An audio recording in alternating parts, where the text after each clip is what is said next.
Mingalaba, Jess. Mingalaba. Thanks very much for coming on. Thanks for having me. Oh, I assure you, I've been, and just for our listeners, Jess was, I'd actually heard Jess's name because I lived overseas as an expat for a little while in China. And so I was following a lot of expat blogs and I'd heard her name. But she was recommended to me by a person. Lisa, thank you very much. You are a legend and you rock. And it gave me the opportunity to really dive right into her work rather than just read one or two articles and have this idea. So I've been sincerely looking forward to speaking of someone of your experience and intellect. So this is going to be kind of cool. Yeah, tell us about you. Okay, I am a journalist. I'm now an author, which is really cool. I can now say I'm an author because I wrote a book called Our Home in Myanmar.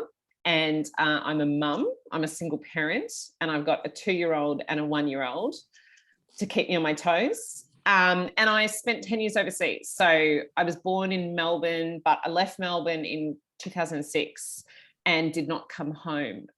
So I spent most of my time in Asia, and I had 3 years in Bangladesh where I married my translator. And then I moved to Myanmar, which is what my book is about, working there as a journalist. And I got back home in 2016 and settled in Sydney.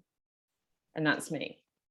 Well, and pretty kind of impressive. And look, I'm gonna do it. I'm going to come right out straight away to plug your website because I think it's kind of cool. Oh, thanks. So Jess has a website. Oh, that's nice. Share the screen. If you just Google Jessica Mudditt, it comes up and about there, and you see this and a bit of a background. And of course, the book, which I haven't read yet, but I have ordered. Oh, thanks. Yeah, I got one here too, but it doesn't come up very well. It's better on the screen. Yeah, well, make sure you put it up there. Yeah. But it also outlines, like, a great read is her portfolio. So Jess has a lot of cool stuff that she's done with her stories. And I got to say, I really enjoyed reading right through that. I'm a reading geek, but so am most of Northern Vibe stuff. And she's got a blog. So I do recommend to everybody out there, jump on this website, just Google Jessica Mudditt, get on her blog site, have a Captain Cook, read some of the really kind of interesting things there. And yeah, stay a while. Stay a while. And from next week, you can buy my book direct, a signed copy of my book off my website. I'm getting my developer to do that as we speak. No way. Yeah, I'm going to have a buy button. Do it. Yeah, that's what I thought. Do it. Definitely worth it. So, all right, mate. No, all right, tell us. That's a bit of an unusual surname you've got going on there. Tell us where. A terrible name. Tell us. Well, no. Tell us where it's interesting. Tell us where it's from and what does it mean. Well, the only thing that's good about having a surname that's Mudditt is that it's so unusual, and I'm a journalist, so my bylines don't get lost with like Jessica Smith and all the other Jessica Smiths. Like there's only one Jessica Mudditt in the world. It's a really rare, and it's my dad immigrated from England, and it means cursed one. Do you believe me? Yeah, absolutely. Yeah. So it means cursed, and the word, I don't speak French, but the word Mudwee still exists in the French language. And originally the name came about because this boy, like in medieval times, moved to a new city, and he had the most terrible misfortune throughout his entire life. And people called him the cursed one.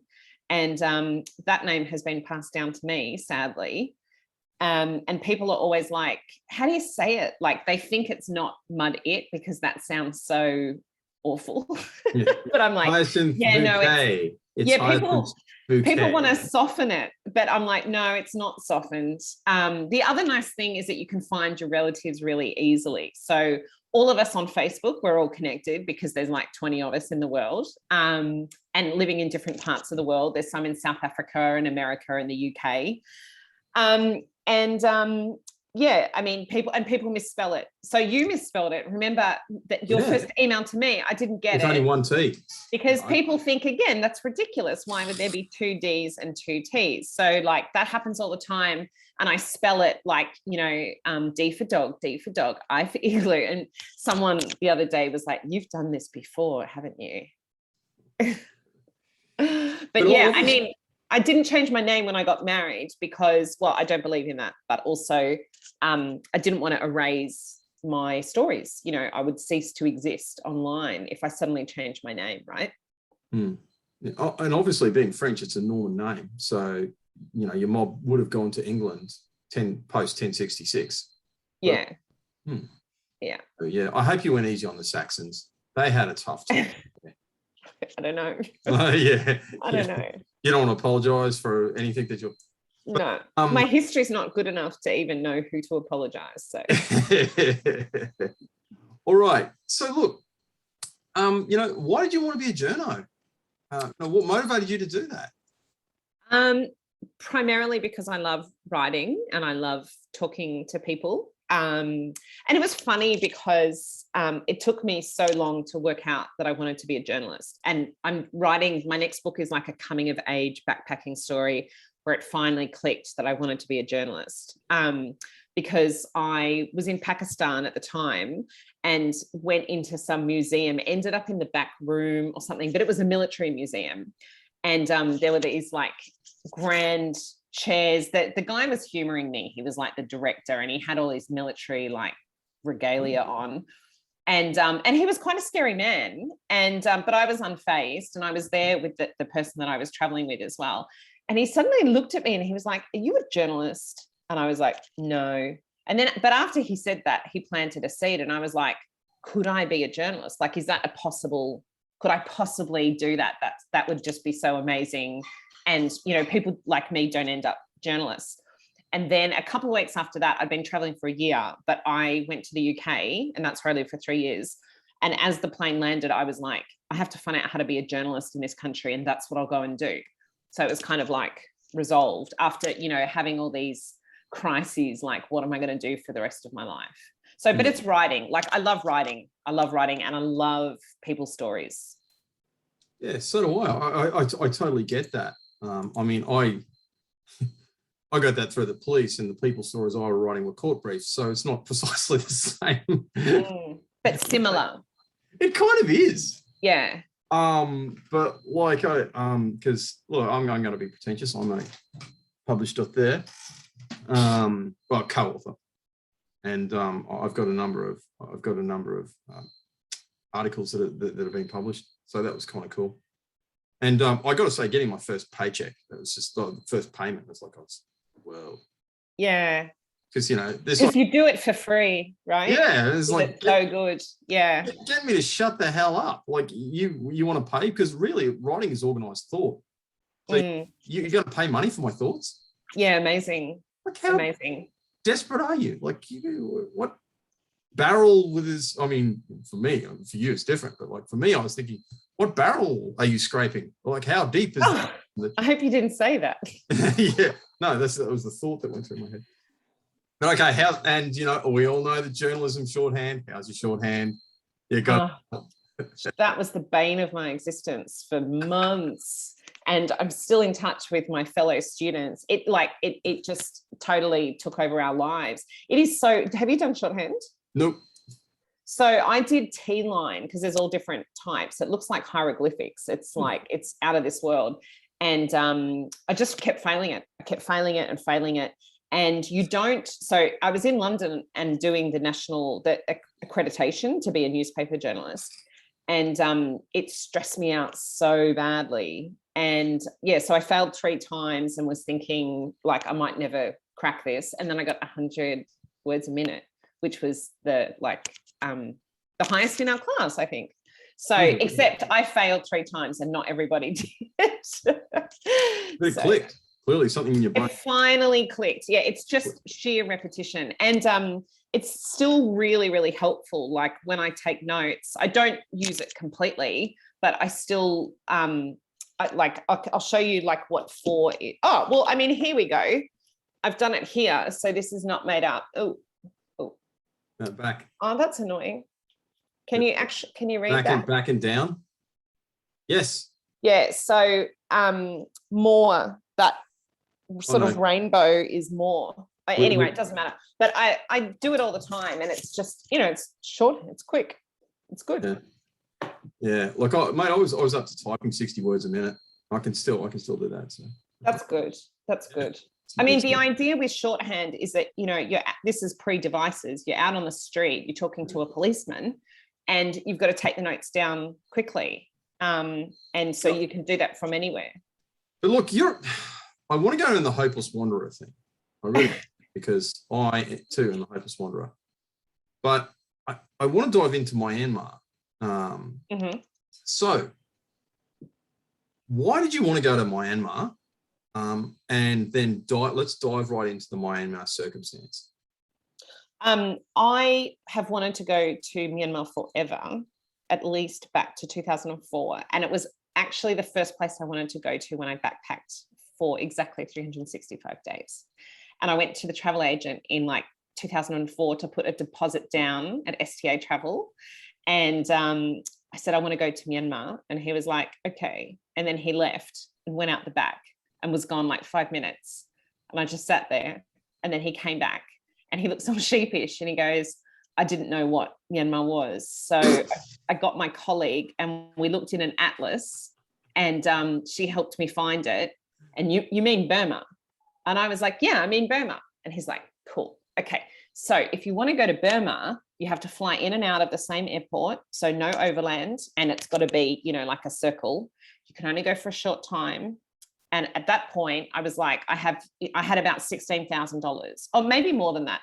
But I was like, for like a long time, and those 2 flights would have taken like a month of travel. So I would have missed a month of another country. So I said, okay, I park that.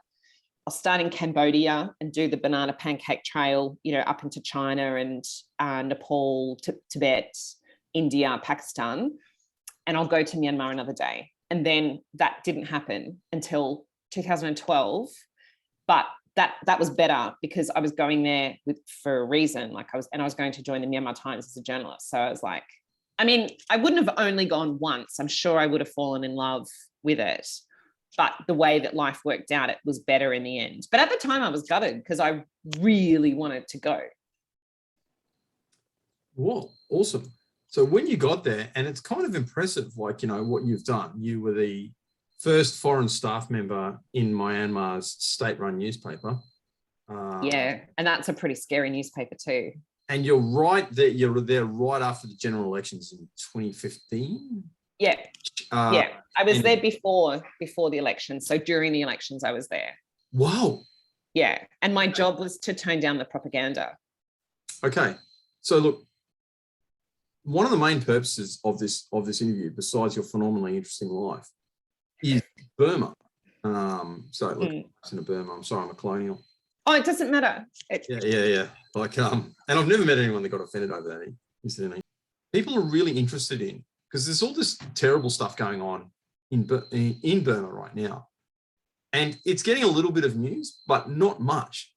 And even relatively, people like me who are kind of interested in it don't know what's going on. So give us the background and run us through what is happening there. Okay. What's going on? So when I was in Myanmar, there was democracy. The move had begun from dictatorship to democracy, and it was just slowly taking steps, which culminated in the 2015 election, which sort of was meant to, seal the deal. 5 years passed. Aung San Suu Kyi is still in government. Out of nowhere, all of a sudden, February 1, the military tanks roll into the capital. And we saw that because there was, I don't know if you saw the girl doing her exercise video where she would film every day, and she's doing this and there's tanks behind her going to Parliament to take over, because it was the day that the winners of the election were supposed to take up their seats in Parliament. So that's not going to happen. And people came out to protest, like, what the fuck? Dressed up as, like, superheroes, young people carrying placards. Like this young girl had a placard saying, "I don't want a dictatorship, I just want a boyfriend," and stuff like that. So And it was, you know, it was sort of like almost like a festival kind of atmosphere. And then the military didn't tolerate that for very long. They shut down the internet and they started shooting people. And to date, since February 1, almost 1,000 people have died, and 6,000 people have been arrested, and so many people have been tortured. And everyone who can leave leaves, and that includes foreign media. So the only newspaper left now is the state-run newspaper.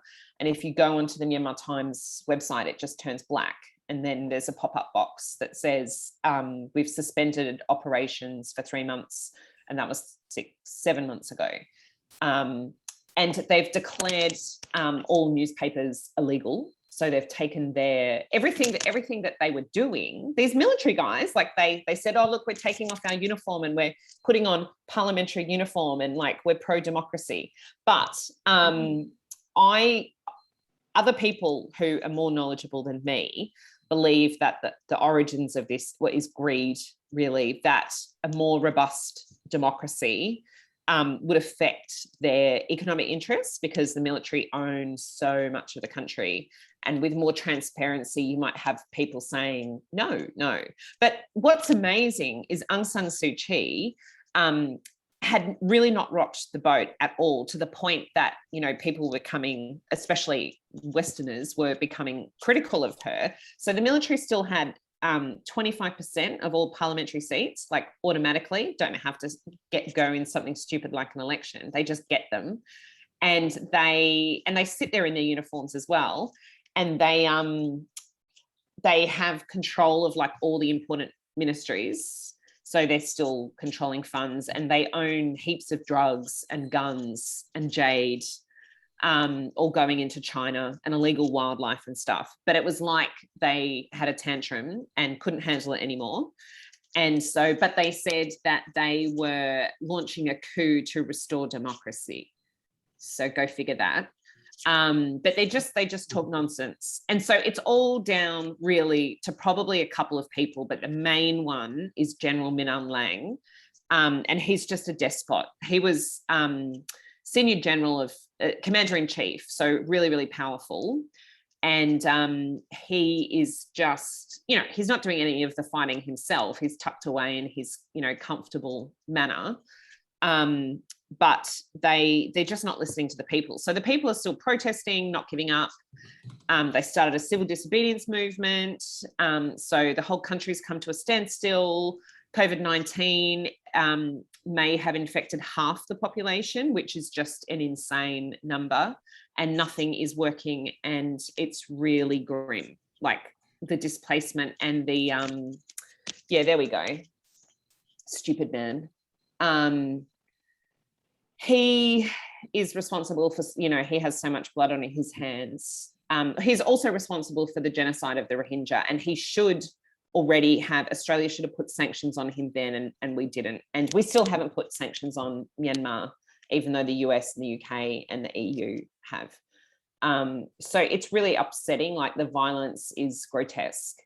And the people really don't deserve this. And they had democracy for 10 years. So like for young people, they've had democracy half their lives, and they're just like, no, sorry, we'll have the democracy back.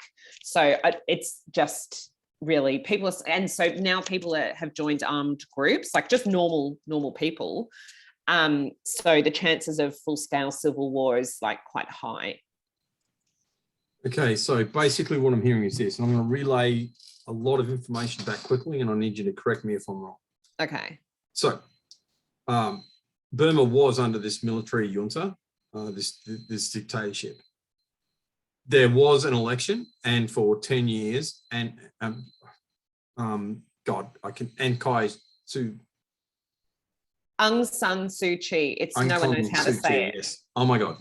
Yes. Shit. And of course I knew. Just call her the lady, because that's what people used to call her. Absolutely. Everybody calls her the lady. Yeah. I've seen in a lot of the movie. Yeah. So I haven't seen the movie, but I've read a lot. Anyway, but so the lady was running the place. Somewhat of a disappointment, apparently, to both the West, which to me is kind of like neither here nor there, but also more importantly to the people there. Is that the case? No, the people love her and worship her. Okay. And adore her. So she was doing a good job, but the Western media of the West was disappointed with it. Okay. Yeah. All right. Good. Thank you. And again, I need. It's like I don't know. The entire purpose of this discussion is like you educate Matt, which isn't hard. Anyway, so she's in power. There's another election. I don't know who was going to win that or who was looking at winning that, but the junta kind of decided, no, it really doesn't matter. We're going to win it, and here's my tanks to prove it. Is that the case? So Aung San Suu Kyi wins every election she stands in by a landslide because the people love her and worship her. So the military have claimed that there was fraud and that it was incorrect, which is ridiculous because the votes have been very transparent and they still have no evidence. 7 months on, they've produced no evidence for this terrible election. So they have just overturned a gigantic loss to themselves because they seem to have no conscience. Okay. So the lady was going to win this election again? She won. No, she won. Well, so she won the election? The election was last year. Okay. And the decision was made again. Pardon my phenomenal. Yeah. No, that's okay. It's super complicated as well. Yeah. So the lady was going to win the election? Oh, the lady won the election? Won. Yeah. And the army went, no. Yeah. All right. And she was put under house arrest. That's correct? Yep.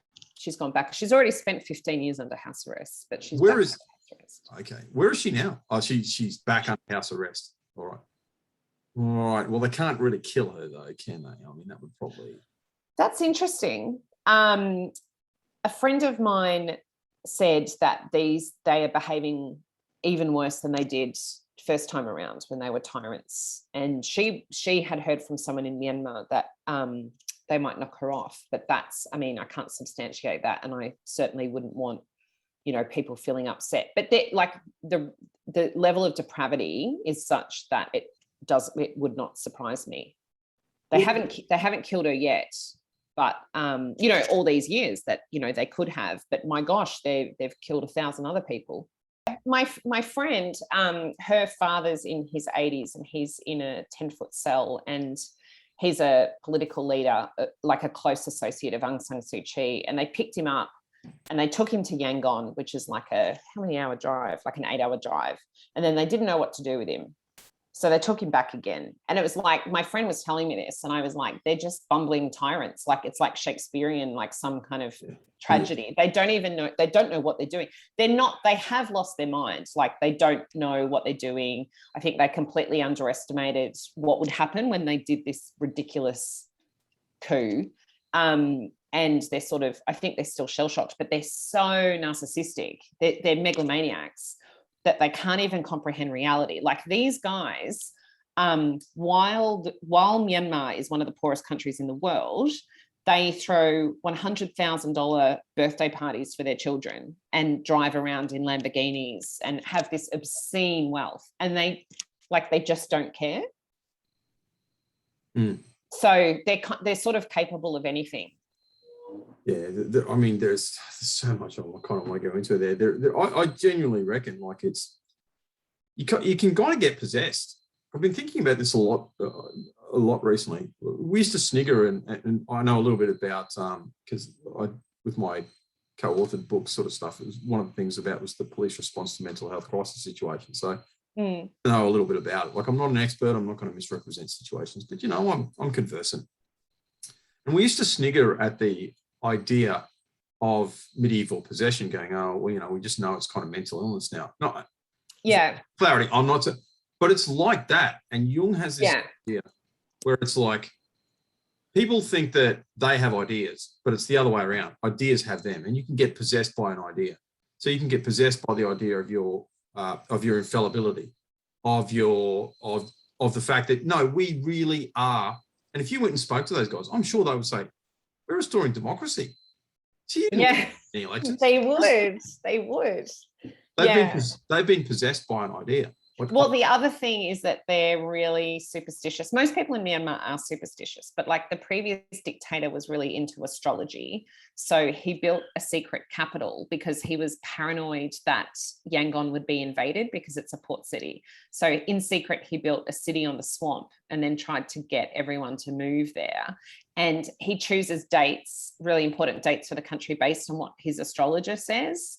So like the capital was unveiled on, the special day and stuff. And it's just like crackerjack.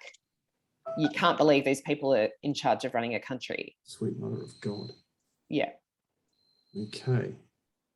And this same Tan Shui, the previous dictator, decided that they never give reasons for their decisions. So there's a lot of rumors and stuff, but one day, literally overnight, you had to drive on the right-hand side of the road because he believed the country was moving too far to the left economically.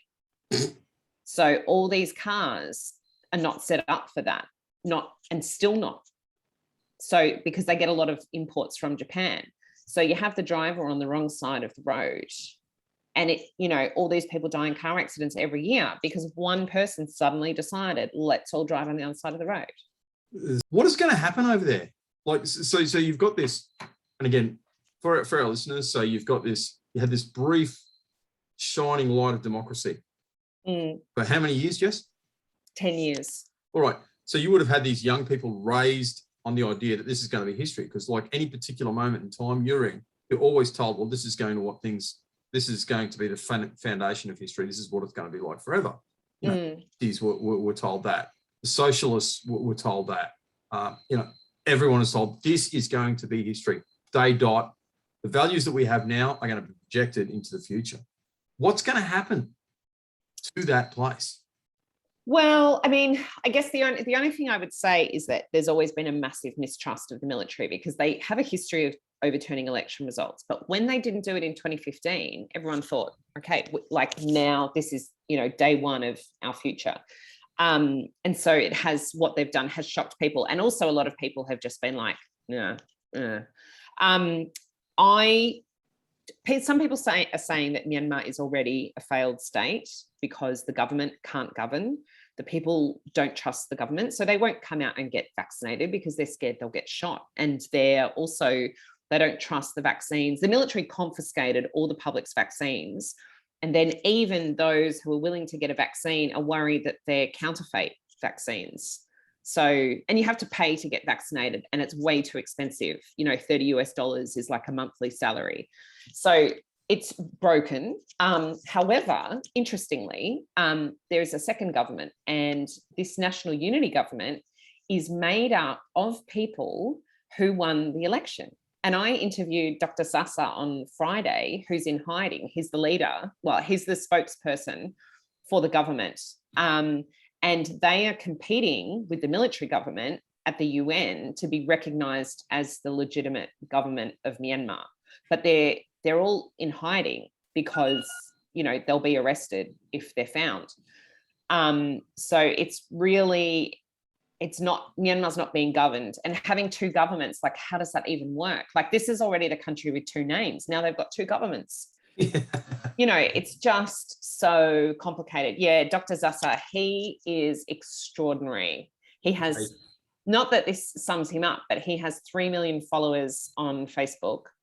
He was born in a village. He doesn't know how old he is because he's got no birth certificate. He was the first person in his village to go to high school. They had to sell livestock so that he could go to university. He became a doctor. Then he recently entered politics and he speaks 6 languages. He's gone to Buckingham Palace to meet Prince Charles because he's a patron. And this guy is from one of the most remote places in the world. And he's so full of charisma. I got shivers listening to him. And we did a Zoom call and he's in a hiding spot. I don't even know what country he's in. And it was just amazing. And everybody loves him. And, he may succeed Aung San Suu Kyi. So he's kind of the hope for the future. He just has to stay alive and not be captured. So good luck with that. Yeah. He's a very brave, wonderful man. Well, the funny thing about him, like we discussed, despotism and the link between incompetence, and that's real. But if they get really serious about something like killing an adversary, to pick an example entirely at random, well, that kind of tends to happen. But that raises something really, really might seem trite, but I think it's important enough to raise here. Our democracy and capitalism, and I've lived overseas a fair bit, so I get this, I think, a little bit more than your average person over here who takes democracy, capitalism, everything else that we have here for granted. All of these things work on trust. They work on this really, really simple value. It's the amount of distrust, and it actually hinders for all of their amazing economic growth. And it was like I was there in 2003. Like, it was amazing. But there's still, it's like you're on a three-legged race or wearing hobbles, or you've got like a ball and chain because you don't trust. Myanmar's not like that though. There's like a divide. If you're on the military, then there's less than zero trust. But one of the things I write about in my book, because no one goes to the police for help, so people are really good to each other. And so in Yangon, you have to pay 1 year's rent up front, and Sherpa and I did not have that money. And so the other complicating factor is there was no international banking.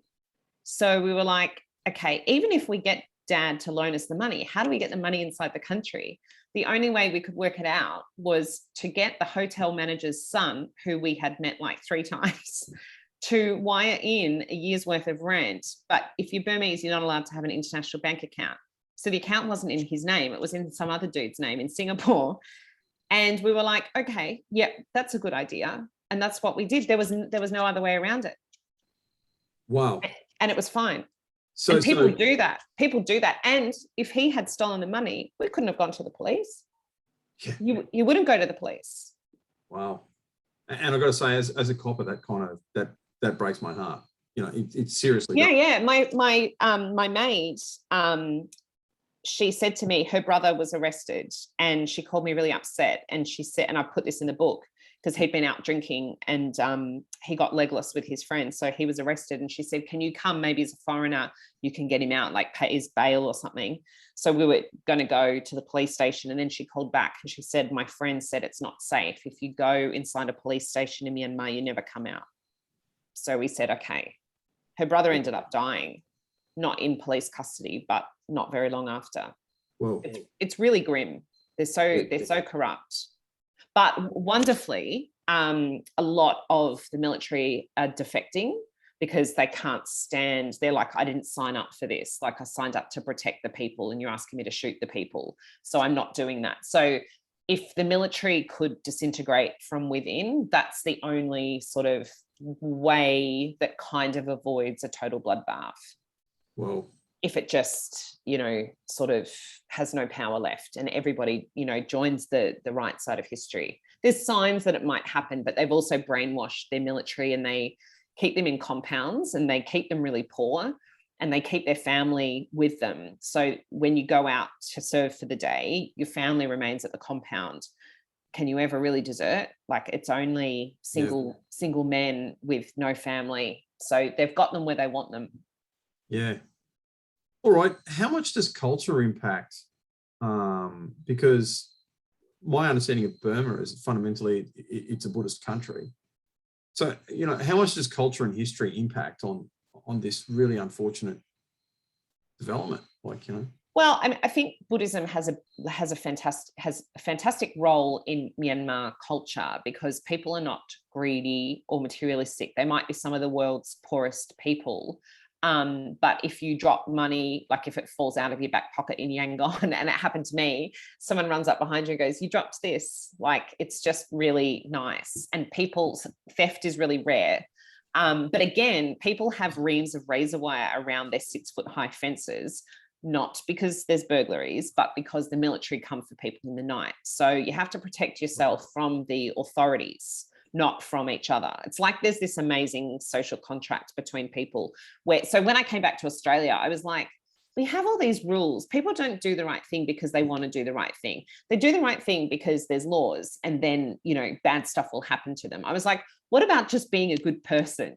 Like, it really annoyed me. And that people would do the minimum, like just the legal minimum. They wouldn't sort of, you know, go out of their way to be a nice person.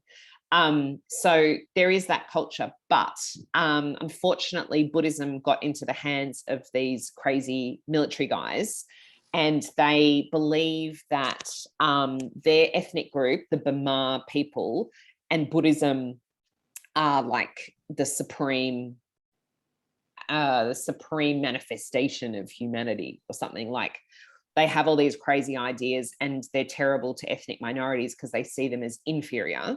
It's like eugenics, like it's straight out of that some dark past. And Buddhism also went militant, and so it's at the expense of other religions. Instead of being a peaceful religion, it became deeply hostile to Islam and Christians as well. Like, there's cases in Myanmar of Christian cemeteries, and people ripped the cross off and would chuck it off a tombstone and stuff. It's, you know, which I hadn't heard of that persecution in that way. Like, it was, you know, flipped to me. So that's really sad.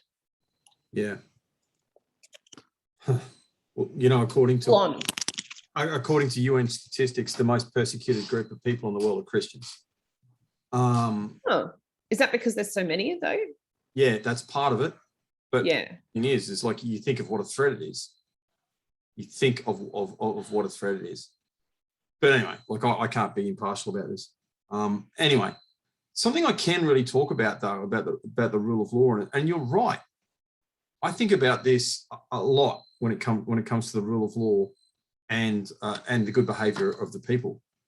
And because the thing I compare it to most to are two things: China, which is fundamentally Confucian, and Mongolia, which is fundamentally Tibetan Buddhist. Really, although it's a big broad sweep and it's changing. There's all the necessary qualifications to that. But if I was going to define out of Mongolia, have you been to Mongolia? Yeah, I lived there. Wow, I've only been to Inner Mongolia. Yeah, but I loved it. Yeah, mate, it was great. Like, and it's so good. But we'll swap travel stories, but I want to focus on this. I think the reason the rule of law worked over here in Australia is because laws fell into these categories. They were simple. Are they? Well, there's so many. No. Listen to my use of tense. Were. Oh, okay. Right. Got it. They were simple. They were easy to understand. They were widely obeyed anyway. So miscreants were kind of like picked up to, and pretty much self-enforcing. Now, if you have too many laws and the expansion of law, and because I'm out of the police now, I can talk about this. The expansion of too many laws all of the time undermines the rule of law. Now, the reason you can have like 4 cops per 800 people in Australia, in Queensland, and it kind of works, because that's not an invading army, is because it's pretty much, it's doing it itself. Every now and then you've got to come and pick up a miscreant who no one else. And if you have all of these other laws that make things illegal that people kind of actually broadly agree with, or even if they don't agree with the law, they're kind of like, well, I think people should just be free to make their own decisions. So smoking cannabis, whatever it is like that, which is something that I don't do and I don't approve of, but that's not the point. 30 years in the police, I never met anyone that went, when you arrested me, pick rank what I was, constable, senior constable, sergeant, that was a life-changing moment. I am never going to touch cannabis sativa again. No one said to me ever, it doesn't work. Again, complete clarity. I don't think people should be smoking cannabis. I mean, if you want to, you can. I don't care. It's just like, but is this a law enforcement issue? Is this something that because we always look now, especially here, it really concerns the heck out of me that we're looking at, there's an issue, make a law. I agree. We're so quick to, No. And especially being the guy at the pointy end of enforcing them. So if you're enforcing a I want to use the word bad, a law that not everyone agrees with, that and you're at the pointy end and you've actually got your own kind of like personal concerns about it. You're kind of like sitting there going, well, I kind of don't even really know about this. And you got to risk your ass, and not just risk your ass, but hurt someone else to do it. You know, I've actually had this conversation with a number of elected representatives now, or people seeking office. Because they were like, I'm going to make a law about this, I'm going to make a law about this. And like both sides of politics here.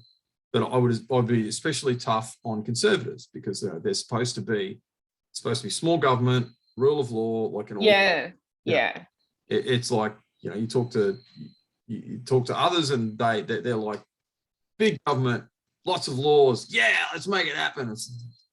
Australia is the most over-legislated Western country in the world.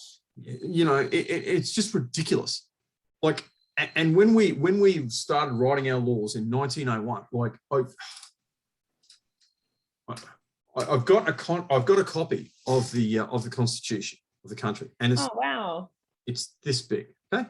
Yeah. I read it. I don't pretend to understand it, because, like, you know, but it's this big and it's about that thick.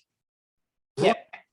Now, if we can run a country on that, are you telling me we need these and a bit of common sense? And a bit of common sense.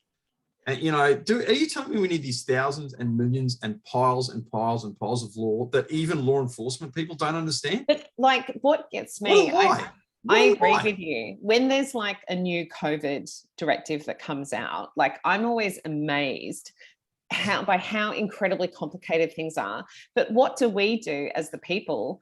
I see on like Facebook groups, like I'm on a Facebook group for single mums, and everyone posts like, am I allowed to take my son to his to his father's house, which is like 5.1 kilometers away?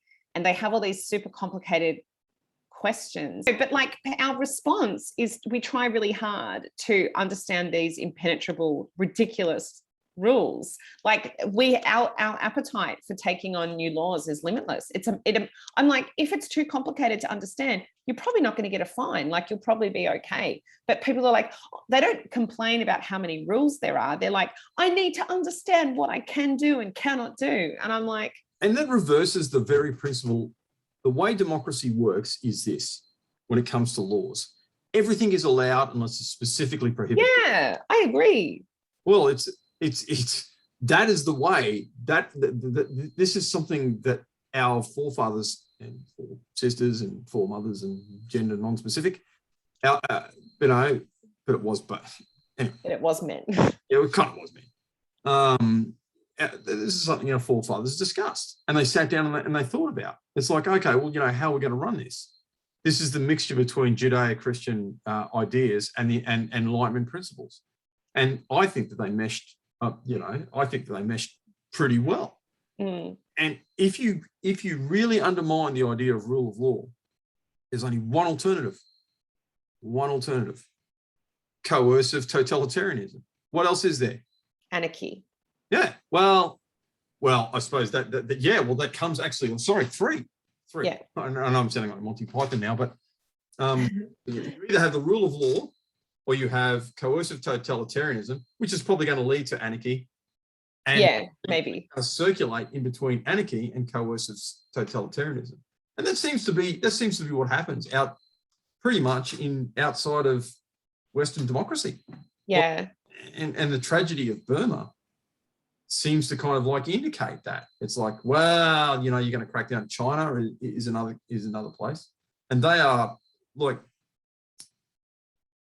the thing about living in China was, you know, I didn't speak enough of the language to kind of understand, and language matters. You don't speak the language, you don't really get it. But even having the English speaking discussions with people, I know that the things that people in China were obsessed with was order. China, you talk about Western democracy, 300 years, if that. He's talking there to like high school students sitting there going, yeah, well, this democracy idea, we'll see how it pans out. Like, yeah, they weren't kidding. Oh yeah, did you hear the anecdote about Chairman Mao? You know, That wasn't Mao. That was no. Is this the French Revolution? Yeah. No, it's what he was talking about, democracy. No, someone says to Chairman Mao, "What did you think of the French Revolution?" And he goes, "It's too soon to tell." It's too soon to tell. Yeah. Well, the version I heard was democracy, but there we go. I stand in, Oh, okay. Yeah, could be Chinese whispers. Yeah. Well, but she's here all week. Yeah.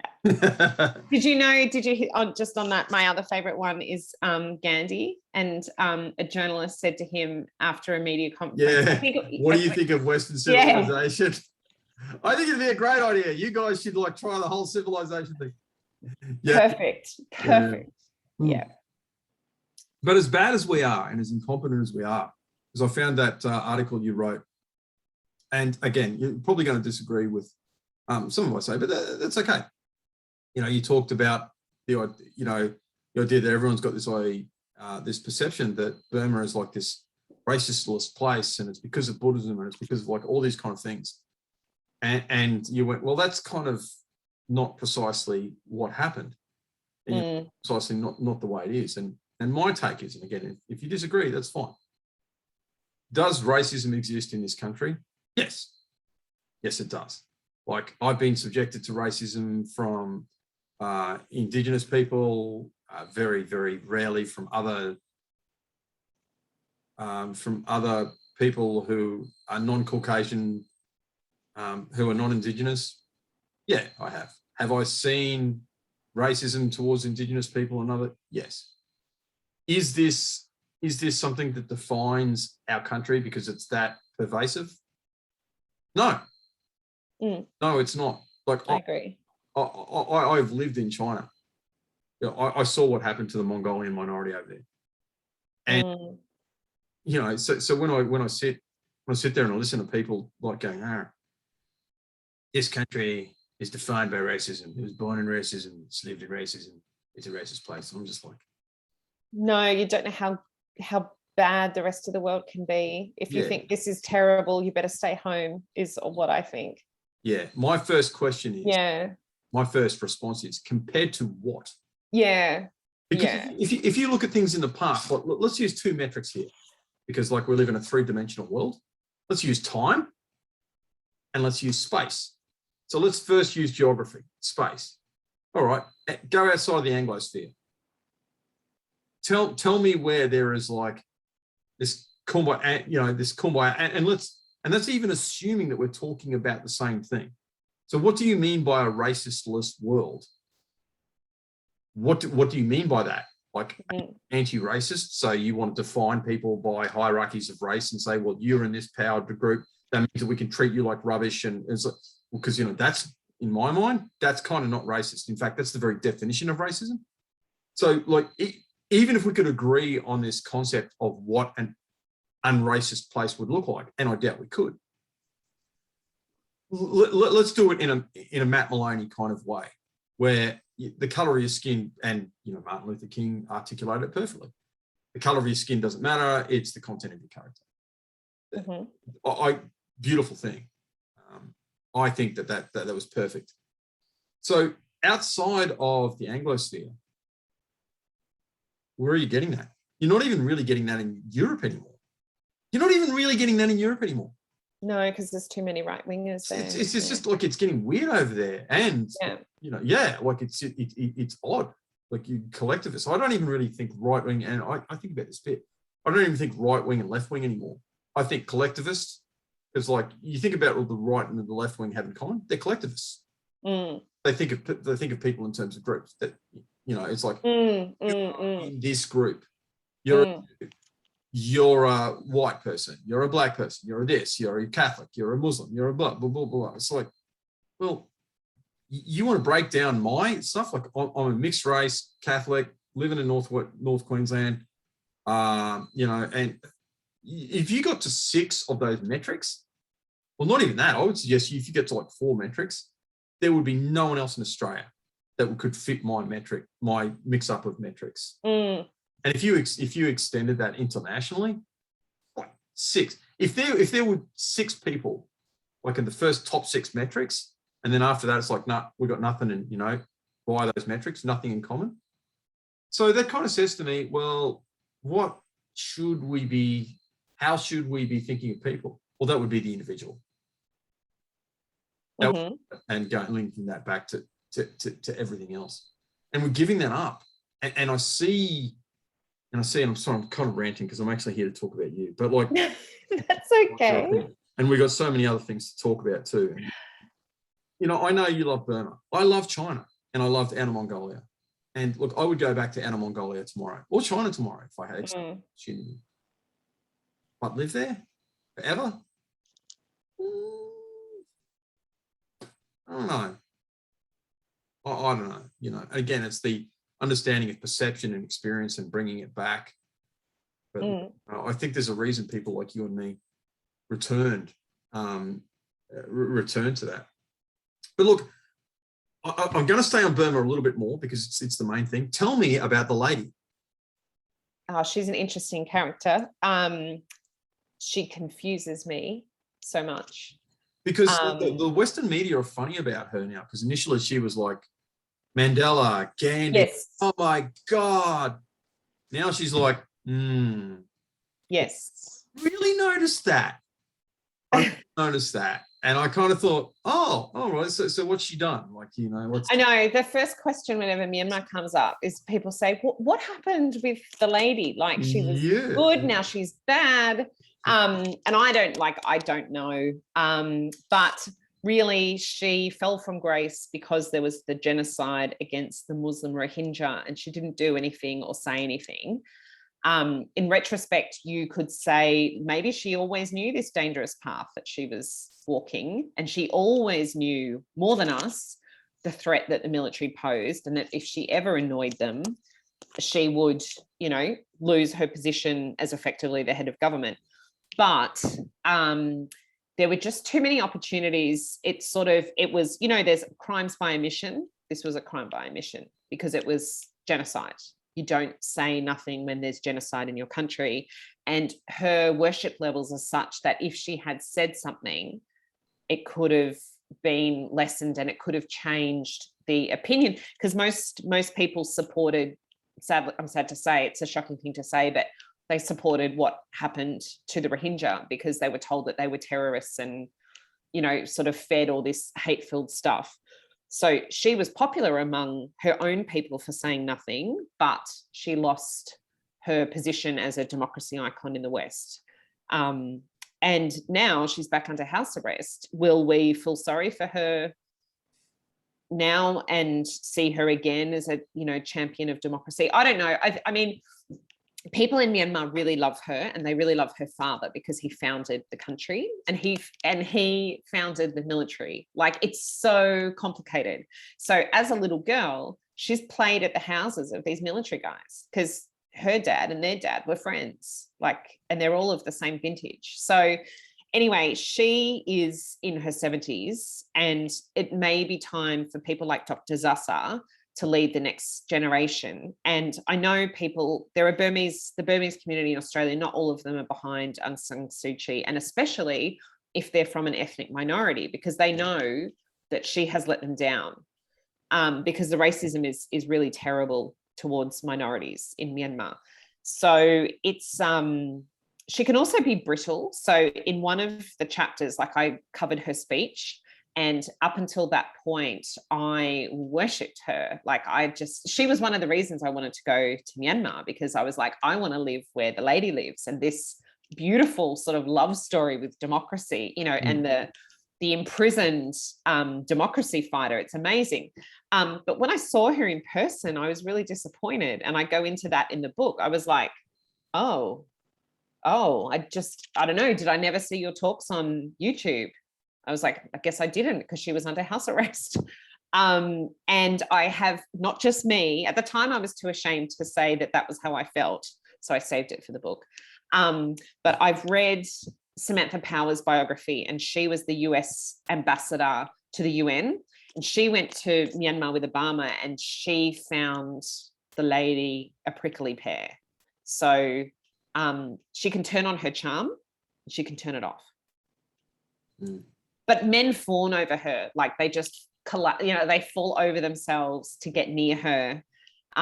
It's pretty extraordinary, like the power that she wields. She's beautiful. Yeah, I was going to say, I saw the photographs, especially in the time she was. She's beautiful, yeah, and she's graceful, and she's sort of like everything you'd want a human ever to be. Yeah, but she can turn it off, and when she doesn't turn on the nice side, she can be like as my friend said, more less Mahatma Gandhi, more Sonia Gandhi, Margaret Thatcher.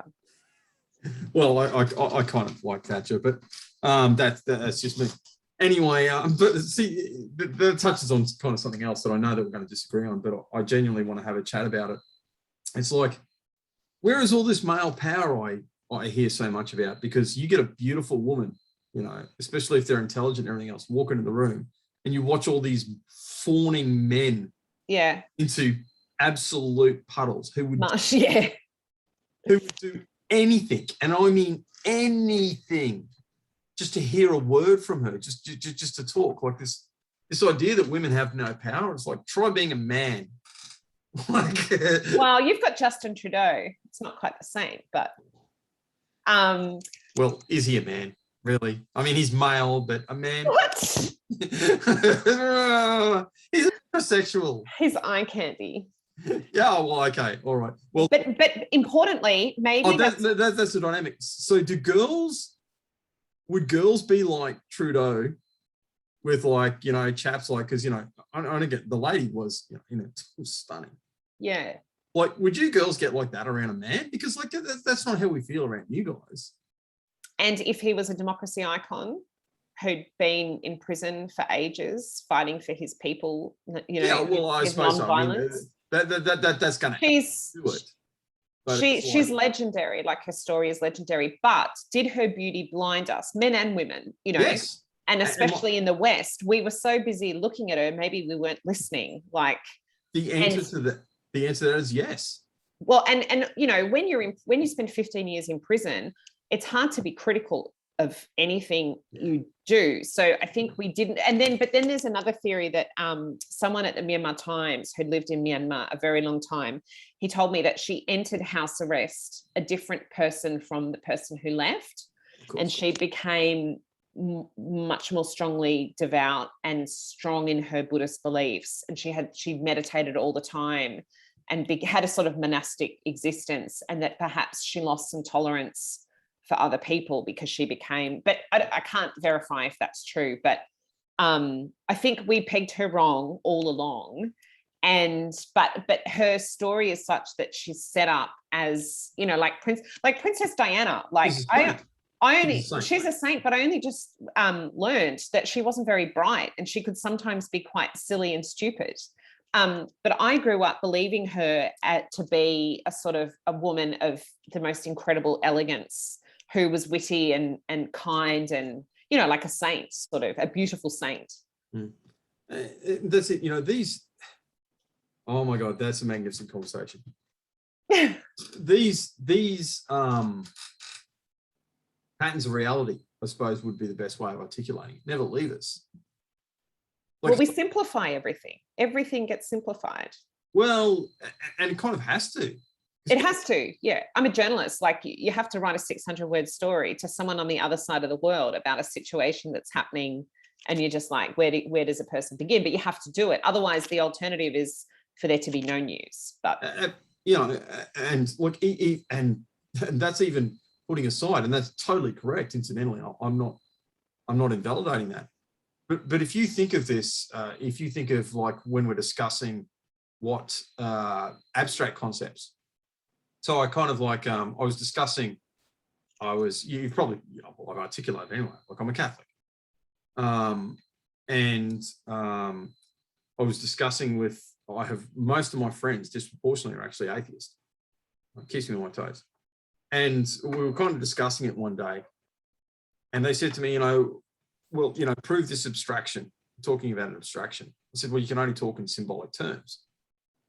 And they said, well, that's kind of stupid. And I go, well, all right, show me 5. And this person looked at me and went, so no, that's 5 fingers. Show me 5. he was smart enough, quickly enough to go, and I went, oh, no, that's Hindu Arabic. And then he went, to his credit, like, I won't do it all, but he went the Roman numeral. Yeah. He said, they're all symbols. Show me 5. He goes, I can't. And I went, okay, so does 5 exist? He goes, well, you know, maybe yes. Okay.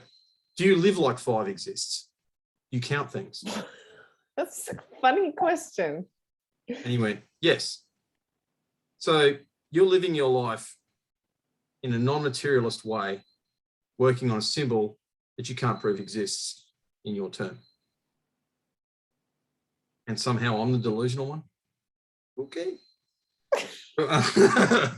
Because we work on symbols, and that's so important. That's so important. And we kind of like stick this, and symbols matter. So you stick a, you know, symbols are related. They're not exactly the same as labels, but they're related. It's not exactly the same. But it's kind of like, okay, this is how I am going to interpret this particular phenomenon. This is going to how, and so you take it away from like a, I don't want to use the word phenomenon, like 5. This is how I'm going to interpret the lady. This is how I'm going to interpret this situation. This is going to interpret this. And that's how we think. Like people think that they think logically. And it's not that they don't, but they think like, you know, that their logic is subordinate to a symbol, which is kind of a faith. It's a faith idea that some of the pieces are missing. Well, there's an idea of 5. You're only working on, that's faith, you know. And there is, like, you know, Bertrand Russell, who I'm a great fanboy of, despite being a Catholic. I adore, j'adore Bertrand Russell. He spoke about this, you know, so much. He goes, because he said numbers, he started off his mathematical career going, numbers are the only thing that we can actually rely on. And these last books is like, I'm not sure they exist, actually. I don't kind of think, maybe it's just a way that we measure the world and they're all symbols. I'm like, yeah, Bertrand.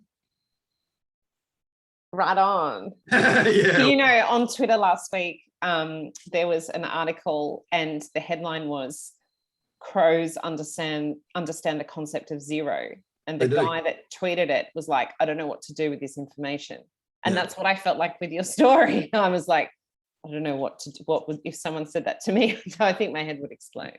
Yeah, well, it's I'm a Catholic. It's what we do. But it's kind of like I was raised that way. But yeah, and again, like I lived in my family are argumentative, unbelieving debaters. Yeah, oh mate, it's fantastic. I wouldn't swap it. I do actually, look, I'm really enjoying this, but I want to now talk about your expatriate lifestyle. So can you tell me, so you've turned up, you're in Burma. Yep. You know, obviously there's going to be an expatriate community over there. What are they like? Oh, it was interesting. The people who had been there, they were like the old Burma hands, and they were kind of territorial. So when I turned up at the Myanmar Times, I was expecting like, you know, hugs and high fives and stuff. And these Aussie guys, because they were mostly all Aussie guys, like just walked out the first day for a tea. They went out to the tea shop and didn't invite me. And I was like, what? And like, they just never invited me, and kind of ostracize is too strong a word, but like, they were like, when I turned up, they were like, hey, and like not friendly at all. And I was so bummed out. And it was really disappointing. And over time, things got better. And because then, so there was the permanent group of people who had been in Myanmar for who knows how long, you know, had Burmese wives and stuff like that, spoke Burmese. And then, you know, newcomers come along. It's like having a kid sister or something. And they were just like, ugh, like I couldn't pronounce the name of the country. I couldn't say Aung San Suu Kyi. Like I didn't know anything. And I was like too enthusiastic, very annoying I would have been. But at the same time, they're like super jaded, and like, I'd be like, oh my God, that's amazing. And they were like, ugh, you know, eye roll. And then all these new expats started coming in. And then I was like, oh my God, they're such tryhards. Like they don't know anything about the country. You know, you do the exact same thing and you get all territorial. Like this is my country. No, it's true. Can you relate to that? In Myanmar, because the expat community is small, you have more of a sense of like, you start to think it's your country. It's the most stupidest thing an expat can do. And there's also like rivalry, especially with journalists, like, you know, who's got the best bylines, who breaks the biggest stories, who writes for the best publications, you know, all of those kinds of things. But I started the Foreign Correspondents Club because I could see that we were being cliquey and not friendly. And I was like, this is dumb. There's like 4 newspapers with expat journalists, and they had been exiled but were coming back and hiring, and it was getting exciting. So I started that. So every month we went to Chinatown and drank 60-cent beers, and I like to think melted the ice. Yeah, I know. And we just sit there all night at this outdoor, it was called Beer Street. And it was practically helpful as well, because it was like, do you need a translator? Can you get an interview with, you know, that government dude who never talks to journalists, you know, and it was nice. Like, we were all in the same place. We were obviously similar people. And then like Washington Post journalists, New York Times journalists started coming. The author of Lonely Planet came, and it was just like unreal. BBC set up a bureau, and then like, it was cool. We had like 25, 30 journalists there sometimes just getting drunk, and Burmese as well. So like Sherpa worked at a business newspaper, and all his colleagues would come. I mean, it was called a Foreign Correspondents Club just because people know what that is. But it was cool. But everyone in Myanmar, I thought, had a really interesting story. Like, you could just go up to someone at a party and be like, so what brought you to Myanmar? And I'd just be fascinated.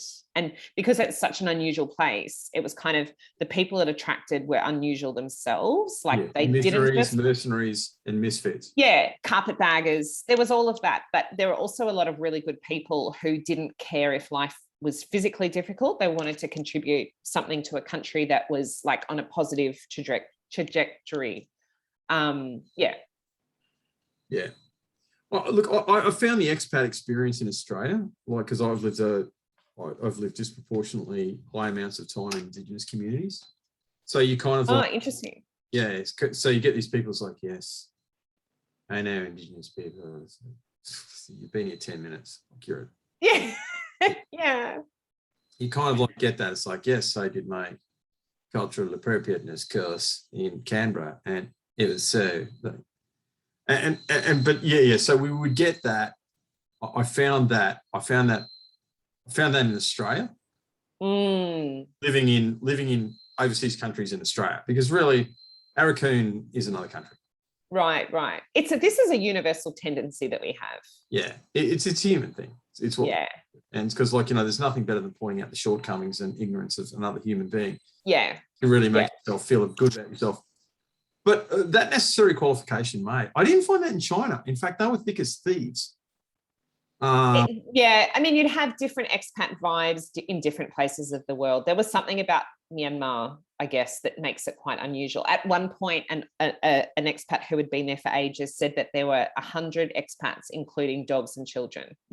So it was small. Like, there was a point where I could go out and I could walk into any bar. Well, there are only 3 bars, but, you know, I knew someone everywhere I went. It was small. And then it got bigger and bigger. And you started to feel like, oh, like, it's not the same. I'm not the only person on the beach. Yeah. There's people on my beach. Get off my beach. Yeah, get off my beach. How did Burmese people feel? Yeah. You know, because like, it was stuff like the traffic became so fast, it became terrible because motorbikes are illegal. So there's only cars. And it was like, you could see the city getting crowded. Like, you could actually see the change. It was quite amazing. And so to be like, this is inconvenient, you know.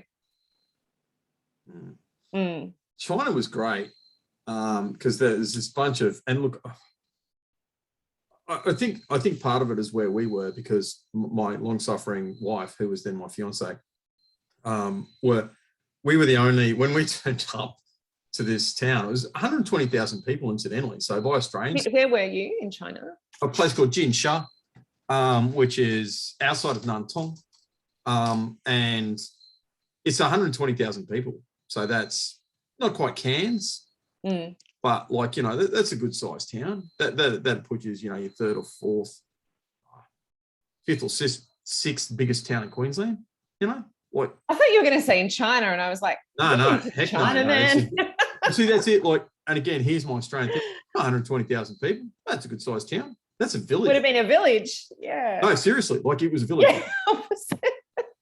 Mate, the TV cameras came and filmed us when we turned up. There was a documentary. Wow. Yeah. And it was like, it's the most amazing thing is like, me? You want to talk to me? And the red beard, of course, and the blue eyes. That was just like, I'd get people just like. I bet they still do that in Cairns. Well, yeah, but like, because like. In a different way. It's kind of like one lady came and tried to rub the white off me. That was kind of funny. Oh, wow.